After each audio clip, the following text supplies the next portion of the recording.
Hi, it's Thea, your evolutionary astrologer and divine feminine educator. And I know you are really going to like what I have to share with you. It's about us being more aligned, getting back aligned with divine timing. That we've been pulled in our world, in this dimension, in this society, we've been pulled into a control grid that clamps down and disconnects us from Mother Earth, from our intuition, from our innate wisdom and our higher self. And so I'm going to read this article. This is from a colleague and a friend, another astrologer. And when I read this article, I could so resonate. She has been going through a revelation recently, and so have I. And so I'm going to read this. I asked her if I could repost this article on my website. So I will give you a link below to her article and also to mine. This comes from her series, Question Everything series. And so it's about time. It's about time and how we're in artificial time that doesn't keep us connected and disconnects us from our own innate wisdom and divine feminine essence and natural rhythms and cycles. So I want to read this article to you. And I know this is so, so powerful. Anything else I want to say before I start? Okay. This article is taken from a friend and colleague's blog and her Question Everything series. Her words deeply resonated with my own recent experiences, and I felt moved to share portions of her article here. My revelation came like I was hit in the head when Three Eye Atlas appeared, and I started doing videos about Three Eye Atlas. It's like this whole other world opened up to me. And Three Eye Atlas is still with us until March the 16th.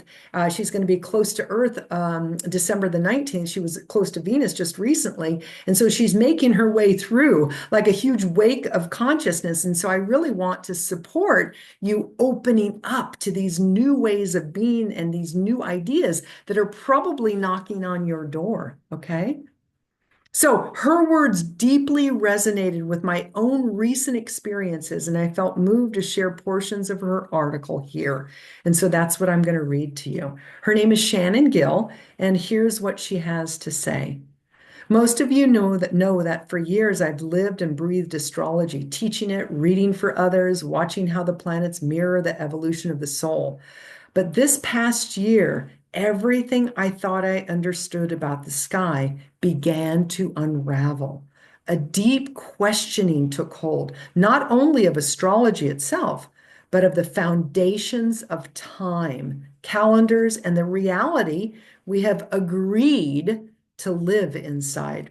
That questioning coincided with one of the most powerful transits of my life, Pluto crossing my Aquarius ascendant.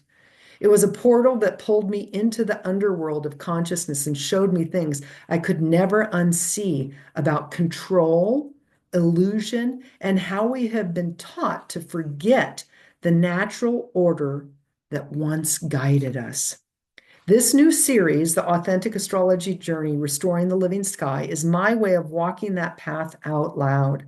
It is not a set of answers, but an unfolding conversation, a process of remembering what is real, reuniting astrology with nature, and reclaiming the rhythm that lives beneath all the noise. If you've ever felt that something about time itself does not add up, or that the sky is asking to be seen differently, you are in the right place. Let's begin. Through the Pluto portal. When Pluto crossed my Aquarius ascendant, everything familiar began to dissolve. It was as if the lights in the hallway of my life suddenly flickered on, revealing rooms I had not known were there. I started to perceive the subtle architecture behind this world, the play of light and dark, the unseen currents shaping human thought and emotion. Even astrology, the sacred language I have studied and taught for years, began to show its shadow, the way celestial patterns can either awaken freedom or be used as tools of manipulation. That transit took me through an education I could never have found in a book. I learned what darkness actually is, not evil, but information, energy in distortion, asking to be understood. Moving through it changed everything in me. I came out of that underworld initiation with new eyes, determined to understand how consciousness on this planet became so inverted and how we might remember the living sky again. This series, the Authentic Astrology Journey, is the path that began to unfold from that realization. Remembering when time still danced. As I researched and reflected, I kept coming back to time itself. I discovered that our oldest calendars were not mechanical or mathematical. They were living, lunar, and profoundly feminine. 13 moons of roughly 28 days, the same rhythm that moves through the ocean tides and the bodies of women, through birth, death, and renewal. In those early systems, time was a conversation between earth and sky, a shared heartbeat. Every ancient culture that honored the goddess understood this. The moon was her mirror, waxing and waning through the seasons, reminding humanity that life is cyclical, not linear. 13 was her number, the symbol of regeneration, the circle that becomes a spiral, the womb that gives birth again and again. When I let that truth sink in, something deep inside me relaxed. It felt as though a missing frequency had come back online. No wonder our world feels so fragmented and anxious. We've been living by a rhythm that exiled the feminine pulse of creation. The return of the 13 is not about a number at all. It is the return of the goddess herself, the intelligence of flow, intuition, and restoration. The moment the rhythm was broken. When I followed the thread through history, I saw where the fracture occurred. As patriarchal empires rose, the fluid rhythm of nature was replaced by systems of order and control. Babylon condensed the lunar year into 12 months. Rome made it law. The church later sealed it. By the time Pope Gregory VIII issued the Gregorian reform in 1582, the 13th rhythm had been completely removed from public life. The feminine principle, that which could not be measured, predicted, or taxed, was erased from the calendar and quietly renamed misfortune. Friday the 13th became a curse. The 13th floor disappeared from buildings. Even the word lunacy grew from the old fear of the moon's influence. This deletion was not symbolic. It was physical. When the body's natural rhythm is replaced by an abstract schedule, we lose the inner dialogue with the earth. We start to live from intellect rather than intuition, productivity rather than presence. The separation of masculine and feminine became encoded not only in our beliefs, but in our clocks. I could feel it in my own nervous system, a subtle hum of tension, as if something essential was always slightly out of time. Seeing the matrix of time. That realization helped me understand what so many people now mean when they speak of the matrix. It is not only a film or a metaphor, it is a real field of artificial timing that overlays the living one.